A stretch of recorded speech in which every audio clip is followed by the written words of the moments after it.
दहीहंडी उत्सवासाठी राज्यातील 1,60,000 गोविंदांना 10 लाख रुपयांचं मोफत विमा कवच मिळणार। प्रत्येक गोविंदाचा 75 रुपयांचा प्रीमियम राज्य शासन भरणार असून जखमींना उपचारासाठी 1 लाखांपर्यंतची मदत मिळणार।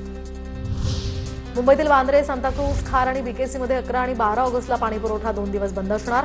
जलवाहिनी दुरुस्तीच्या कामासाठी पाणी पुरवठा बंद, पाणी जपून वापरण्याचंही आवाहन। उद्या मुंबईतील सर्व गणेशोत्सव मंडळांची दादरमध्ये संध्याकाळी 5 वाजता बैठक। बृहन्मुंबई सार्वजनिक गणेशोत्सव समन्वय समितीच्या वतीनं या बैठकीचं आयोजन।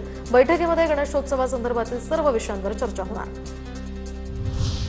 वसाहतींना पाणी देण्यास नकार दिल्यामुळे सिडकोची नवी मुंबई पालिकेला नोटीस। मोरबे धरणामध्ये तब्बल 84% अधिक पाणीसाठा जमा।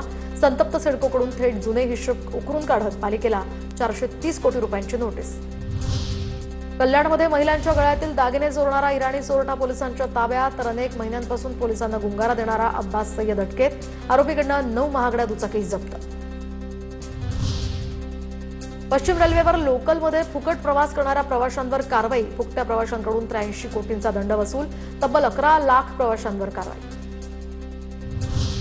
मुंबईतील विशेष पीएमएलए कोर्टाकडून जेट एअरवेजचे संस्थापक नरेश गोयल यांना कोर्टात निश्चितीसाठी कोर्टात हजर राहण्याचे निर्देश।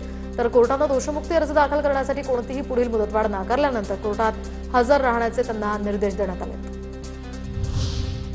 आंतरराष्ट्रीय सायबर फ्रॉड रॅकेटचा पर्दाफाश। मुंबई गुन्हे शाखेची कारवाई। सायबर फ्रॉड आणि ऑनलाईन गेमिंगसाठी बनावट बँक खाती, सिम कार्ड्सचा वापर। टोळीतील 12 आरोपींना अटक। तर 11 ऑगस्टपर्यंत पोलीस कोठडी। आता बघूयात पुणे जिल्ह्यातल्या टॉप 9 घडामोडी। पुणे जिल्ह्यामध्ये खड्ड्यांमुळे कुणाचा अपघात झाला तर संबंधित विभागाची जबाबदारी निश्चित केली जाणार। पुण्याचे जिल्हाधिकारी जितेंद्र डुडी यांचा हा इशारा। चाकण एमआयडीसी परिसरातील सगळे रस्ते खड्डेमुक्त करण्याच्याही सूचना।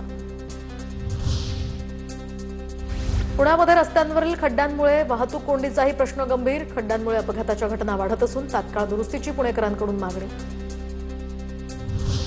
पुण्यातील ढोल ताशा पथकांच्या सरावासंदर्भात महापालिका नवीन नियमावली आणणार। नदीपात्रामध्ये अनेक ठिकाणी सराव सुरू असून पालिकेकडनं अशा सरावांना परवानगी नाहीये। या सरावांवर अनेक तक्रारी पालिकेकडे प्राप्त झाल्या असून पालिका आता नियमावली आणण्याच्या तयारीत। पुण्यातील खडकवासला धरणातनं 2140 क्युसेकनं पाण्याचा विसर्ग सुरू। धरण क्षेत्रातील पावसाचा जोर कमी झाल्यामुळे विसर्ग हटवण्यात आला असून पानशेत धरण सुद्धा 100% भरलं।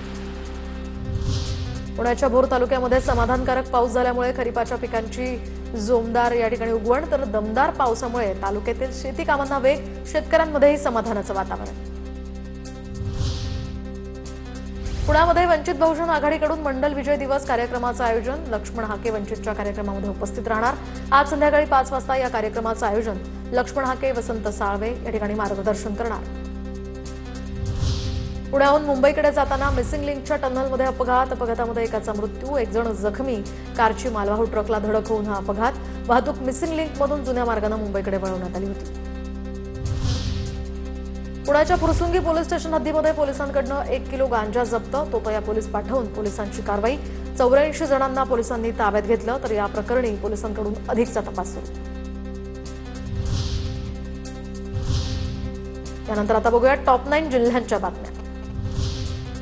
यवतमाळ जिल्हा प्रशासनाकडून 13 सोयाबीन कंपन्यांवर गुन्हा दाखल। बोगस सोयाबीनमुळे शेतकऱ्यांचा हंगाम वाया गेल्यानं कारवाई। बोगस सोयाबीन कंपन्यांचा परवाना रद्द करण्याचीही प्रक्रिया सुरू। नंदुरबार जिल्ह्यामध्ये पावसाभावी पेरण्या पूर्ण झाल्या नसल्यामुळे शेतकऱ्यांची पीक विम्याकडे पाठ। पीक विम्यासाठी अवघे 4 दिवस शिल्लक असताना अपेक्षित नोंदणी नाही। ऑनलाईन पोर्टल वारंवार बंद पडत असल्यामुळे शेतकरी त्रस्त। वाशिमच्या पांडव उमरा इथल्या शेतकऱ्याकडून 3 एकरात तिहेरी पिकांचा प्रयोग। तर महादेव ढोबळेंकडून हळद पिकामध्ये कोबी आणि सोयाबीनची लागवड। मागील वर्षी एकेरी 5.5 लाखांचं उत्पन्न।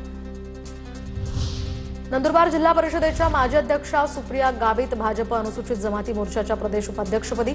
आदिवासी भागामध्ये संघटन मजबूत करण्यासाठी मोठी जबाबदारी। तर नंदुरबारमधील राजकीय समीकरण यामुळे बदलण्याचीही शक्यता। वाशिम हिंगोली सीमेवर पैनगंगा नदीवरील 11 बॅरेजवरून विसर्ग। मात्र बॅरेजमधील जलसाठा अद्यापही समाधानकारक नसल्याचं चित्र। प्रशासनासमोर पाणी व्यवस्थापनाचंही मोठं आव्हान। सोलापुरात भीमा नदीच्या पाणी पातळीमध्ये आता वाढ। तर महाराष्ट्र कर्नाटक सीमेवरील उमराणी बंधारा ओव्हरफ्लो। भीमा नदीला आलेल्या महापुराचं रौद्र रूप ड्रोन कॅमेऱ्यामध्ये कैद। सोलापूर आणि अक्कलकोट तालुक्यातील 15 बंधारे पाण्याखाली।